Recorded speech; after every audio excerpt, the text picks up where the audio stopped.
నాకు దురదృష్టకరమైన సంఘటన జరిగింది. మరి తెలిసిన దగ్గర నుంచి నేను కానీ మా వాళ్ళు కానీ వచ్చి మంచినీళ్ళు కూడా ముట్టుకోకుండా ఇక్కడ మేము బాధితులకి అదేవిధంగా డాక్టర్స్కి మేము సహాయకారాలు అందిస్తూనే ఉన్నాం. అదేవిధంగా మేము స్పాట్ దగ్గరకు కూడా వెళ్ళి ఆ బస్సుని పైకి తీసే వరకు కూడా అక్కడ వేచి ఉండి శవాన్ని చూసి రావటం జరిగింది. అదే శవాన్ని ఇక్కడ వచ్చాక ప్రతి ఒక్క శవాన్ని వాళ్ళ కుటుంబ సభ్యులకి ఇచ్చేదాకా మేము ఇక్కడ ఉండాలని మేము అందరం టీమ్గా ఇక్కడ ఉండి మరి ఏర్పాట్లు చేస్తుంటే పొద్దున్న నుంచి కనపడిన వాళ్ళు వాళ్ళ కార్యక్రమాల్లో వాళ్ళు బిజీగా ఉన్నారండి. నిజంగా ఇలాంటి నీచ ప్రతిపక్షాన్ని మేము ఇంతవరకు చూడలేదు. శవాల్ని కూడా రాజకీయం చేయడం అంటేనే వాళ్ళకి తెలుస్తుంది.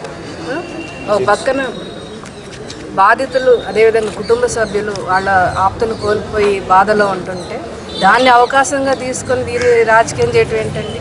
వీలైతే మీరు పరామర్శించండి, హుందాగా ఉండండి, లేకపోతే పరిహారం చెల్లించండి. మరి తక్షణమే స్పందించి సీఎం గారు నష్టపరిహారం అదేవిధంగా ఎక్స్గ్రేషియా చెల్లించారు. దాన్ని కూడా మీరు ఒక అవకాశంగా తీసుకొని ఎద్దేవా చేయటం నిజంగా మేము ఖండిస్తున్నామండి. విజిల్స్ వేస్తున్నారండి. ఇదేమన్నా పార్టీ ప్రచార కార్యక్రమమా? హుందాగా వ్యవహరించాల్సిన అవసరం ఉంది. ఒక ప్రతిపక్ష నేతగా మీరు హుందాగా వ్యవహరించి మీకేమైనా సానుభూతి ఉంటే ఎక్స్గ్రేషియా ప్రకటించండి. అంతేగాని ప్రకటించిన మా ప్రభుత్వాన్ని మరి ఖండిస్తూ ఎద్దేవా చేస్తూ ఇక్కడ రాజకీయాలు చేస్తే మాత్రం మేము ఊరుకోమండి. ఇక్కడ నందిగాం నియోజకవర్గం మొదటి నుంచి టీడీపీకి పట్టుకొమ్మ.